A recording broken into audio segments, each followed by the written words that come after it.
Did start so well. Are you scratching your head at how you come away from that empty-handed? Yeah, look, it's a sore one for sure. It's painful.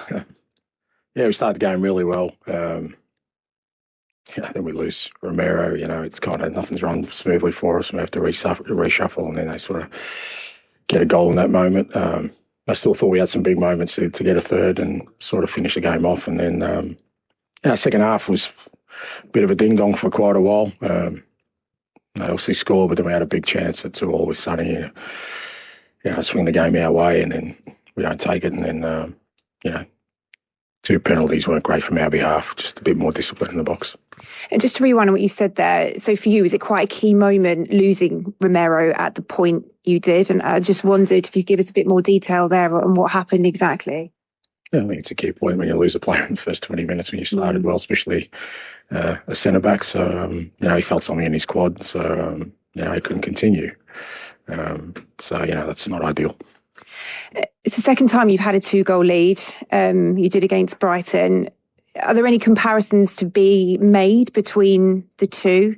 You said last time against Bournemouth that perhaps your team were giving them a leg up. Can you see again any similarities between this midweek performance and today as well? No, nothing. Absolutely zero with midweek. We didn't play well at all midweek, but we played well today. They're a good side. Fair play to them. They're a top team, and as I said, we kind of got disrupted a little bit in key moments, and I think in the end the key moments sort of decided the game. Those key moments, going forward, if you are now to try and find a way to get back on the right path, what will be your takeaways from this? I guess just realise when we are playing our football, we're tough to stop, but we still got to maintain some discipline. Like I said, I thought the 2 penalties we gave away were poor. No need, and game was still in the balance. Like I said, we had the best chance at 2-2 before those penalties to go 3-2 up. So when you're playing top teams, these kind of momentum shifts happen pretty quickly. On the subject of discipline, there were 2 red cards in this fixture last year. In the first half, were you expecting any to be given, particularly with that incident first with Caicedo on Sarr? I didn't. I haven't seen obviously the replays. From what they tell me, wasn't great. I thought a couple of decisions were a bit poor. I thought one the linesman made when Decky was through was ridiculous because again, pivotal moments in the game. But what we can do, I've got to just accept it and move on. We've spoken about Romero, who came back today. Likewise, Mickey van der Ven was back in the fold. What can you tell us there? Yeah, look, I don't think it's anything.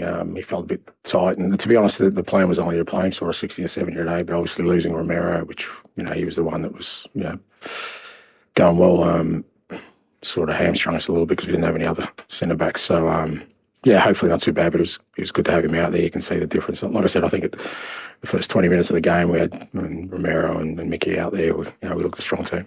With us edging towards January, you mentioned you've got Ben Davies out as well. Is it going to be a big area of focus, trying to source centre halves with the situation that you are in?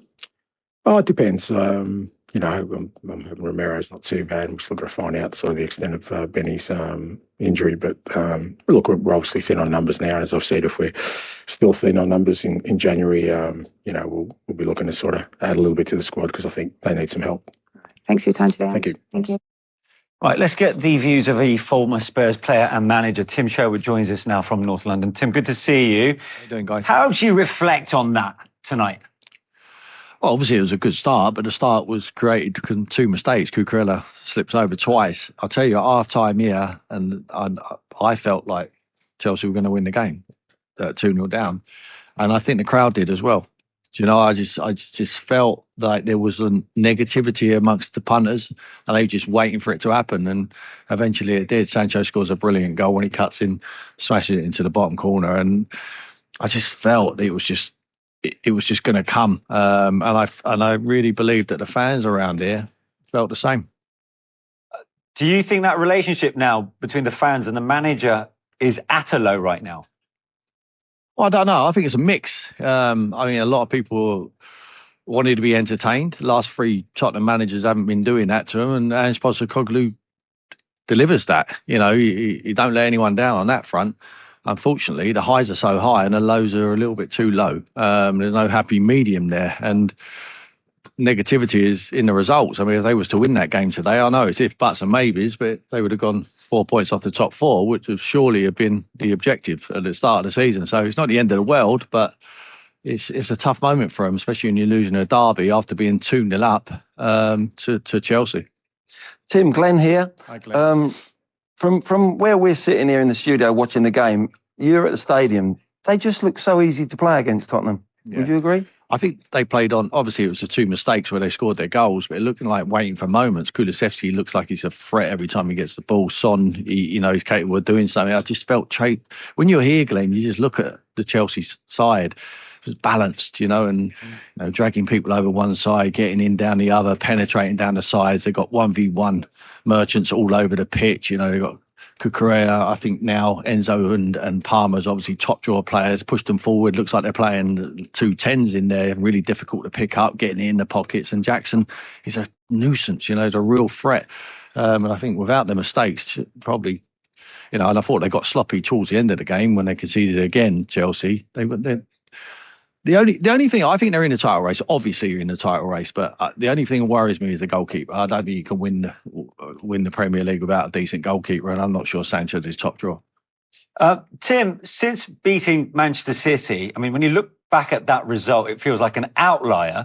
Yeah. Are you surprised at just how quickly the optimism has evaporated since that day? I mean, that was only 2 weeks ago. I think it can come back, Manish, as quick as it goes away with these Tottenham fans. It can come back. And it's not just Tottenham fans, it's fans in general. You get a result here today. If they would have gone on and won 3 or 4-0, all of a sudden, like I say, 4 points off the top four, everyone's lifted and the morale is high yet again. So still very tight. And the objective is to finish in Champions League football. And they're still capable of doing that. But Tottenham can beat anyone on a day, but unfortunately they can lose to anyone.